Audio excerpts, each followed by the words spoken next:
Hello everyone, I welcome you all to anthropology for UPSC.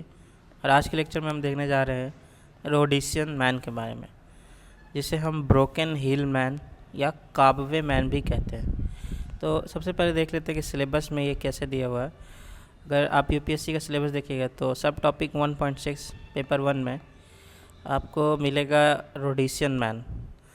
और अगर आप ध्यान देंगे तो निएंडरथल मैन और होमो सैपियंस के बीच में रोडिशियन मैन को सेपरेटली दिया गया है।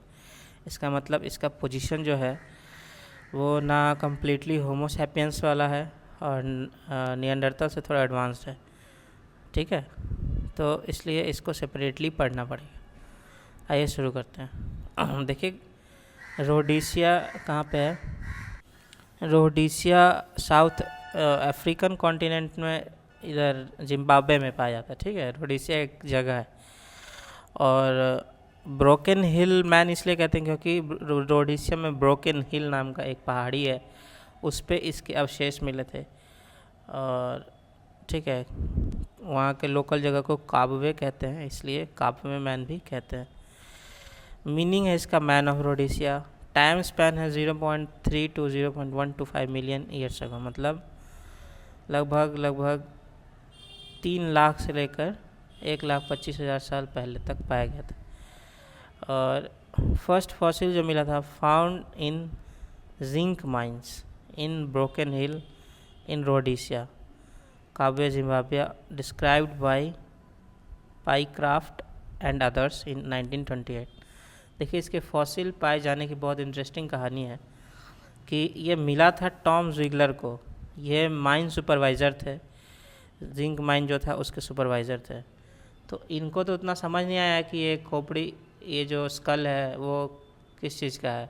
इनको लगा होगा किसी इंसान का, देखने में तो इंसान जैसा ही लग रहा था। लेकिन और फिर इन्होंने क्या किया, इस स्कल को ऐसे स्केयर क्रो की तरह बनाकर टांग दिया पोल पर, ताकि इससे पशु पक्षी डरे और माइन के आसपास ना आए। लेकिन बाद में इस पर नज़र पड़ी पाइक्राफ्ट की, तो उन्होंने इसे स्टडी किया और फिर एक्सप्लेन किया कि ये एक अलग ही स्पीसीज़ है। ठीक है, इसके फिजिकल कैरेक्टरिस्टिक्स की बात करें अगर हम, तो क्रेनियल कैपेसिटी इसका 1200 से लेकर 1400 सीसी तक है, मतलब ह्यूमन से काफ़ी कम है और निएंडरथल से भी थोड़ा कम है। ठीक है, पैराबोलिक डेंटल आर्केड है, मतलब ह्यूमन की तरह इसका दांतों का जो शेप है ये इस तरह का पैराबोलिक है। Shape and size of teeth similar to modern man की तरह शेप साइज है। Supra orbital ridge are prominent with receding forehead.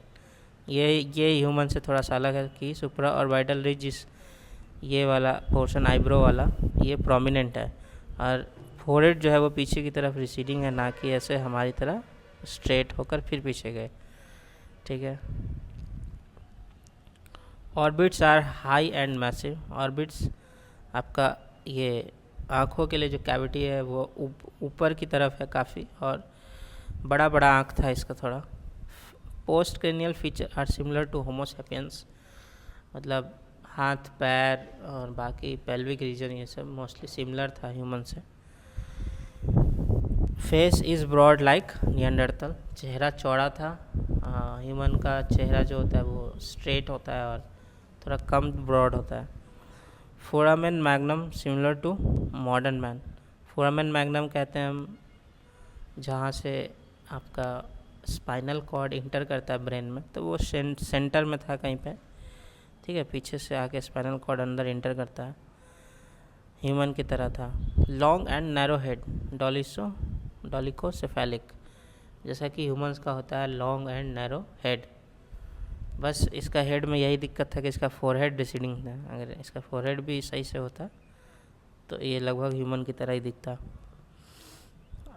इवोल्यूशनर, ये पिक्चर को अगर आप देखिएगा तो ये पिक्चर ड्रॉ करना है आपको कि रिसीडिंग फोरहेड था, प्रोमिनेंट सुप्राऑर्बिटल रिज था, नेज़ल अपर्चर वाइड था, नाक काफ़ी फैला हुआ था, स्ट्रांगली डेवलप्ड चीक बोन्स था, ये वाला zygomatic arch, large maxillary bone without canine fossa.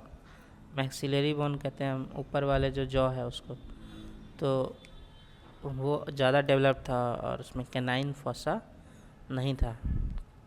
Shape and size of teeth similar to modern man, ये हमने देख लिया पॉइंट। ये सब डायग्राम बना के दिखा देना, बिना डायग्राम के देखिए मार्क्स उतने अच्छे नहीं आएंगे। इवोल्यूशनरी स्टेटस ये बोल रहा है कि it can be placed at a point of divergence of Neanderthal and Homo sapiens. Evolutionary status जहाँ तक है तो हमने देखा था कि सबसे पहले ऑस्ट्रेलोपिथेकस था। ऑस्ट्रेलोपिथेकस के मतलब दो फॉर्म थे, रोबस्टस और ग्रेसाइल वाले। तो ग्रेसाइल वाले आगे चल के बन गए थे होमो इरेक्टस, ठीक है, होमो इरेक्टस। और फिर ये होमो इरेक्टस जो है वो डेवलप हुआ आपको, पहले होमो हबिलिस थे, फिर होमो इरेक्टस हुए, अब होमो इरेक्टस से होमो सैपियंस बने। बट यहाँ पे हमने देखा था कि निएंडरथल एक अलग ही सेपरेटली डेवलप हो गए। बट इनके जो जंक्शन पॉइंट है, मतलब जहाँ से सेपरेट हुए होंगे दोनों, वहाँ पे हम कह सकते हैं होमो इरेक्टस के अलावा रोडेशियन मैन भी था वहाँ पे, ठीक है। तो यही इसका इवोल्यूशनल स्टेटस है। The skull at first glance resembles Homo Neanderthal, but according to Woodward, the forward position of foramen magnum brings it closer to Homo sapiens। पहले तो स्कल देखने में लगता है कि होमो निएंडरथल की तरह है, लेकिन फिर वुडवर्ड जिन्होंने इसको और स्टडी किया उसने बताया कि ये तो भाई फोरामेन मैग्नम इसका तो आगे है एकदम ह्यूमन की तरह, तो ये ज़्यादा रिजेंबल करता है होमो सैपियंस। फिर अगर it is sometime referred to as African Neanderthal but the dominant view places it more closer to modern man. कुछ लोग इसे निएंडरथल की कैटेगरी में मानते हैं, कुछ लोग इसे होमो सैपियंस की कैटेगरी में मानते हैं, ठीक है। तो अफ्रीकन निएंडरथल जो है उसको उससे भी इसको रेफ़र किया जाता है। फिर है Pycroft, however feels that it did not have erect posture as indicated by pelvis and assigned it Siphonthropus rhodesiensis। तो पाइक्रॉफ्ट जिन्होंने इसको पहली बार स्टडी किया था उन्होंने बताया कि ये इसका इरेक्ट पोस्चर नहीं है। अगर इसका पेल्विस को भी स्टडी किया तो इरेक्ट पोस्चर नहीं होने की वजह से इसको अलग ही ग्रुप का नाम दे दिया, Siphonthropus rhodesiensis। In opinion of Hutton, अलग एक एंथ्रोपोलॉजिस्ट है, there is sufficient likeness between Neanderthal and Rhodesian man. तो साइंटिफिक कम्युनिटी जो है बटी हुई है कि अब इसको निएंडरथल समझें या होमो का क्लोज़र मतलब स्पीसी समझें, होमो से क्लोज़र, ठीक है। तो इस बात पे अभी भी कन्फ्यूजन है, बट हम लोग इसको सेपरेटली पढ़ते हैं रोडेशियन मैन को, ठीक है। तो इस लेक्चर में इतना ही है, मिलते हैं नेक्स्ट लेक्चर में, तब तक के लिए धन्यवाद।